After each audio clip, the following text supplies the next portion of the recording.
Hey everybody, working on my Suzuki Samurai 1988 Suzuki Samurai, getting ready to rebuild my transfer case.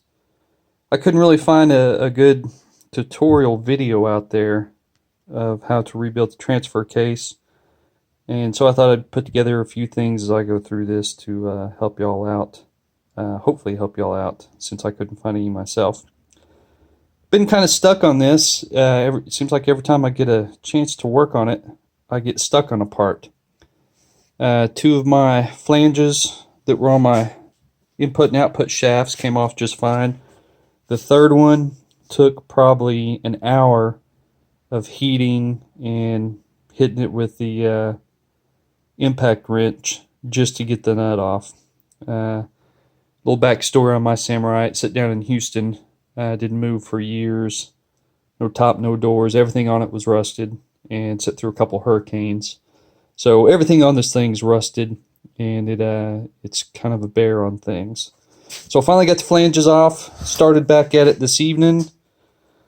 First thing you have to do when taking the transfer case apart is you have to remove the speedometer cable bullet, which is this piece right here that's sticking out of the flange a little bit. It's held in. I've already taken mine out. It was a complete pain in the ass, so I had to figure out a way to do it, and finally got it figured out, and thought I'd put together a little video to help y'all with this in case you have the same problem. So when you read the instructions, they tell you to just unscrew the bolt that holds it in there. And then, where did my pliers go? And then just grab it with a pair of pliers and pull it right out. Just that easy, right? Well, no, it's not. At least mine wasn't. Mine, it's probably never been taken apart, so it's 20-something years old, 25 years old or so. It was stuck in there like crazy. So I did some research on the internet, found a couple postings of where guys made their own extractor, using a bolt, cutting the head off, and then drilling a hole in there, putting the bolt down in there, and then a hardened pin through here to give it something to grab a hold of, and then prying it out or tapping it out or something like that. Well, I got looking around at what I had just around the shop here, and I didn't have a bolt that I liked for it. I got to looking through my old tools, and I've got this 3/8 extension that kind of had a rounded head on it from me using it as a tap and stuff in the past, so wasn't really good as an extension. I got to looking at it, and it was almost the perfect diameter to fit in there. I just had to run it across the bench grinder just a little bit, just take enough of the surface off. I already had that hole in there for the ratchet to lock into. Widened it just a little bit, so I used that. I really liked it because the problem with putting a bolt in there is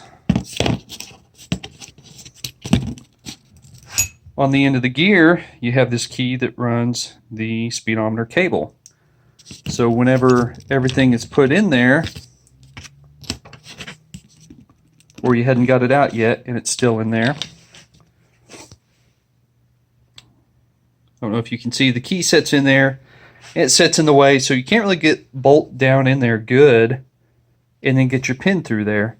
So what I liked about the extension was it's got the space where the ratchet would go in, and the hole's already there, and it's the perfect depth that the square slot for the ratchet to go into slides over the key for the speedometer cable, and you get down in there and you get a better flush seal down in there. So I did that, and then just took a hardened roll pin. And like I say, I didn't come up with this part of it. This I pulled off the internet. A couple of guys had done it with a bolt. My contribution to this is just using the extension here. So did the hard roll pin, cut it to the proper length, put it down in there, and of course it's not doing it right now because I'm filming.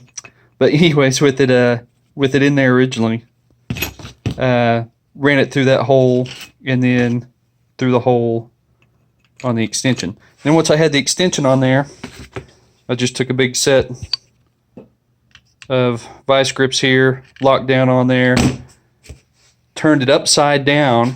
Everything stayed in place because that pin. Turned it upside down on the bench here. Only took about 3 hits with my good trusty mallet here, and popped everything right out. Didn't break anything and worked great.